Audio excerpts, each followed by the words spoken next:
সাবেক রেলপথ মন্ত্রী মুজিবুল হকের বিছানা জুড়ে ছড়িয়ে রয়েছে টাকার বান্ডিল। সম্প্রতি এমনই একটি ছবি সামাজিক যোগাযোগ মাধ্যমে ভাইরাল হয়ে গেছে। তাতে দেখা যায় বিছানায় বসে আছে মুজিবুল হকের ৩ সন্তান। তাদের সামনে পড়ে আছে ৫০০ ও ১,০০০ টাকা নোটের কয়েকটি বান্ডিল। এক সন্তানকে কোলে নিতে দেখা যায় মুজিবুল হককে। আরেক সন্তান একটি শপিং ব্যাগে থাকা টাকার বান্ডিল নিয়ে খেলা করছিল। পুরো দৃশ্য দাঁড়িয়ে দেখছিলেন তার স্ত্রী হনুফা আক্তার।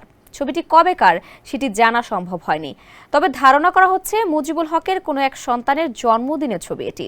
ছাত্র জনতার তীব্র আন্দোলনের মুখে গেল ৫ আগস্ট পদত্যাগ করে দেশ ছাড়েন শেখ হাসিনা। এরপর গা ঢাকা দেন মুজিবুল হকও। ইডেন বে কক্সবাজার সমুদ্র সৈকতের উপর নিজেদের একটি ঠিকানা। মাত্র ৫ লাখ টাকায় আপনিও হয়ে যেতে পারেন এই হোটেলের মালিক। কুমিল্লা ১১ ও ১৪ থেকে টানা ৩ বার সহ মোট ৪ বারের সংসদ সদস্য ছিলেন মুজিবুল হক। ১৯৯৮ সাল থেকে ২০০১ সাল পর্যন্ত তিনি জাতীয় সংসদের হুইপ ছিলেন। ২০১৪ সালের ৬ জানুয়ারি থেকে ২০১৯ সাল পর্যন্ত সরকারের রেলপথ মন্ত্রী হিসেবে দায়িত্ব পালন করেন তিনি।